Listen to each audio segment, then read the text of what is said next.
क्या ईरान जवाबी कार्रवाई करेगा या खामोश हो जाएगा? देखें, आई एम एक्सपेक्टिंग दैट कि ईरान इसके खिलाफ जवाबी कार्रवाई करेगा। एज ये जो ईरान का फॉरेन मिनिस्टर है उसने भी कहा है कि क्या? We will against the this war. अगर वो कोई इसमें दूसरा बंदा छलांग लगाता है तो हम उसके भी खिलाफ हैं। ठीक है, उन्होंने ये कहा है। ये आपके बात ख्याल से जवाबी कार्रवाई होनी चाहिए? जवाबी कार्रवाई होगी और मैं ये एक्सपेक्ट कर रहा हूँ कि वो जवाबी कार्रवाई करें। अगर ये तीसरा बंदा आपकी लड़ाई में इंटरफेयर कर रहा है तो उसके उसे क्या हक है कि आप मुझे बताएं, अगर सुपर पावर देखें, वैसे तो हम कहते हैं अल्लाह ही सुपर पावर, लेकिन जो दुनियावी एक चल रहा है सेटअप और ये चीजें रियलिटी है कहीं ना कहीं कि दुनिया में अमेरिका की बात मानी जाती है। अगर सुपर पावर के अगेंस्ट वो रिटेलिएट करता है, आपको नहीं लगता कि फिर वो बड़ा वर्स्ट किस्म का रिएक्ट करेगा अमेरिका और फिर एक वर्ल्ड वॉर टाइप एक इन्वायरमेंट बन जाएगा? आपको नहीं लगता है ऐसा? I was studying article last night. मैं एक आर्टिकल रात को पढ़ रहा था जिसमें वो यही लिखा था कि ये एक बहुत बड़ी जंग का शुरुआत भी हो सकती है, जिसे हम स्टार्ट कहते हैं, जिसे कमेंट्स कहते हैं कि, और जियो पोलिटिकल इशूज जो बनेंगे इसके बाद वो भी तो ऑब्वियस हैं।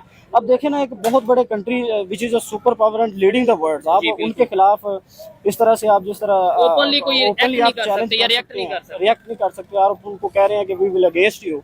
लेकिन as Donald Trump have tweeted on his tweet account के यूएसए इनके खिलाफ कैंपेन चलाएगा and with the full force they have on their army. तो इस लिहाज से अगर देखा जाए तो ये बड़ी क्रिटिकल सिचुएशन है, बहुत क्रिटिकल सिचुएशन है जिसमें अदर कंट्रीज भी इन्वॉल्व हो सकते हैं। और ये एक फॉर एग्जांपल कौन से कंट्रीज इन्वॉल्व हो सकते हैं? फॉर एग्जांपल डायरेक्टली खड़ा होना नहीं कि जी मैं साथ खड़ा हूँ ईरान के या मैं साथ खड़ा हूँ अमेरिका इसराइल के, ये नहीं, डायरेक्टली जैसे अमेरिका डायरेक्टली आ गया।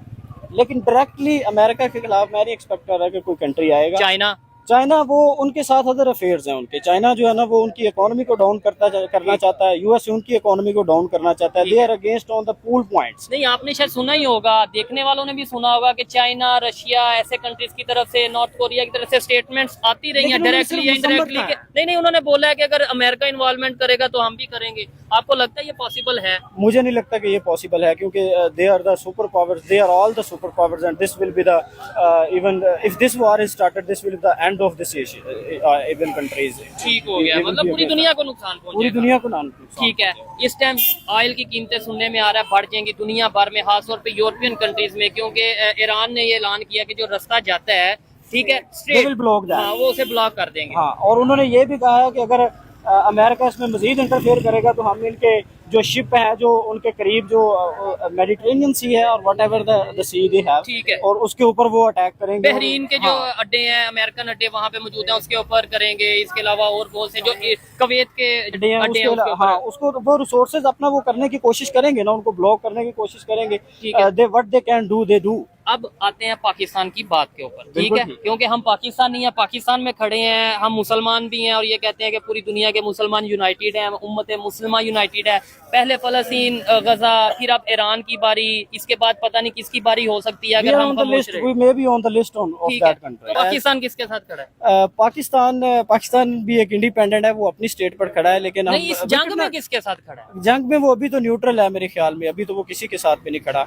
लेकिन इन फ्यूचर मुझे लग रहा है कि they will support the Iran, but this is the worst of the case. लेकिन ये उस केस में है जब बात हद से बढ़ जाए। अच्छा, ये शायद उस केस में हो गई, ये बड़ी वर्स्ट कंडीशन हो जाए, जब पता चले कि भाई फुल चीजें फ्लैज हो गई हैं, तब शायद ये पॉसिबल हो।